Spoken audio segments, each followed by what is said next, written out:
Hello everyone, I thought this would be a fun video to do, a Dragon Ball FighterZ basics video. I will be telling how most of the controls will work, and that's pretty much it. I hope you enjoy this video. Perhaps if you're interested in buying the game, you can do so. Maybe this will give you more motivation. So Dragon Ball FighterZ is a 3v3 tag fighting system as shown from the top left and the top right, where you have 3 characters going up against another 3 characters. They all have their own health bars, but they all share the same meter as shown by the bottom left and the bottom right. So for the most part, you will all be fighting 1v1, but you will also be able to call in your other 2 characters as assists, or you can swap them out entirely. That would be done with the L1 and L2 buttons. As a note, I am using the Sony DualShock 4 controller. The controls should be universally the same, but I will be addressing with the Sony DualShock 4 controller. You could take the controller for your Xbox and put them next to each other and they should be the same.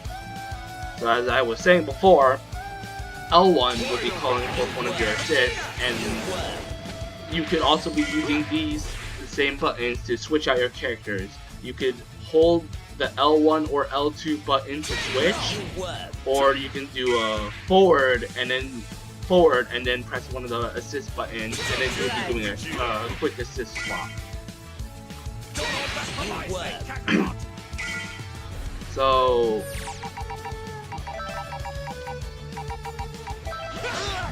So the buttons for attacking, what they do in this game is there is a light, a medium, and a heavy. And then there's the special button, which allows you to fire out your fireballs or your beams. What the special moves they do in this is that they all do quarter circle motions, which is, as shown by the controller scheme, it would be like going down and then either diagonally to the bottom left or bottom right, and then forward or backward. This is pretty much universal for almost, if not every single character in this game. It's a relatively simple game where all your special moves and super moves are done with the quarter circle motion. So in terms of attacking, your combos would be effectively juggling your opponent by making sure you do the correct buttons right, like so.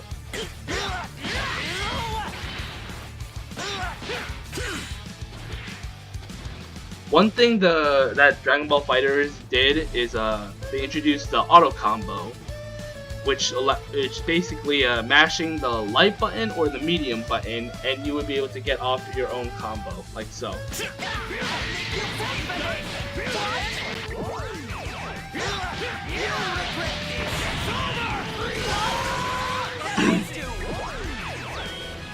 A combo would mostly be done by, as I said before, juggling, but it would be something. But for the auto combo, it would since it go off on their own, you don't really have to think about it. But you could also be using the auto combo to your advantage. One of the things that you can do in your combos is that you can jump cancel. Every character can jump twice, and you could use these jumps to be able to continue your combo like so.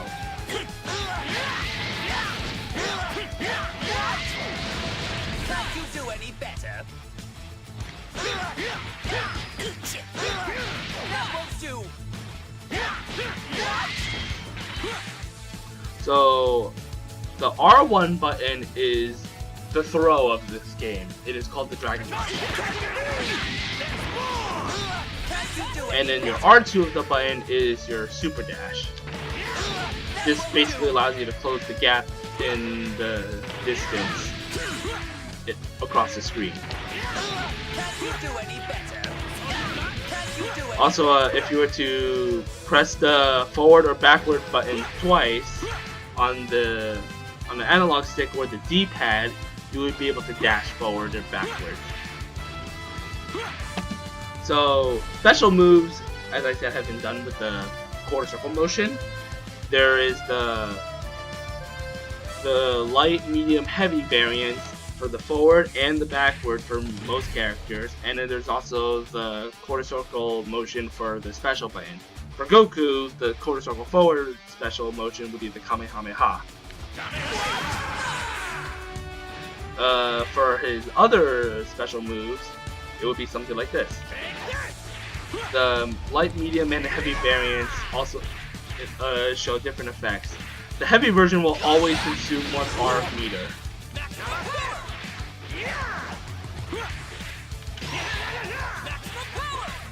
So your super moves are done by the exact same quarter circle motions, but instead of using the light, medium, heavy and special buttons, you would be using the R1 and the R2 button.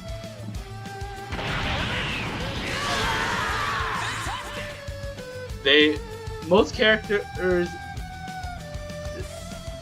Okay, so every single character has at least 1 level 1 super move and 1 level 3 super move. The level 1 super move is usually done by quarter circle forward with the R1 or R2 button, but depending on the character, they may have more than 1 level 1 super move, or more than 1 level 3 super move. The level 3 super move is done by doing the quarter circle backward motion and pressing either R1 or R2.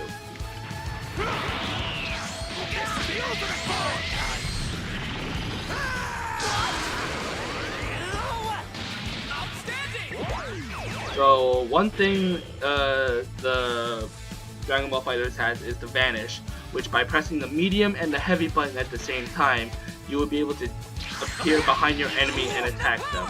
This is useful for getting out of situations or continuing your combo, like so.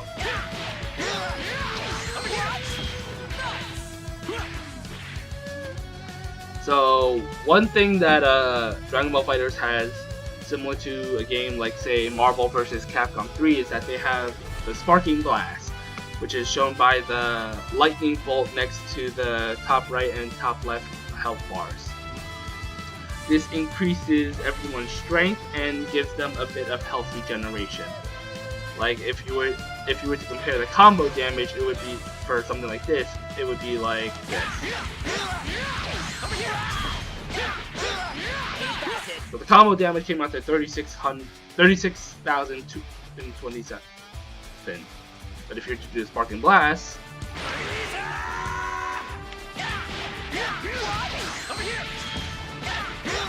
it would come out to be even more. So for the most part, I've covered pretty much every single control in this game and what you can do. Any more to teach, and that would mostly just be combos. This is pretty much it. I hope you learned something from this video, and well,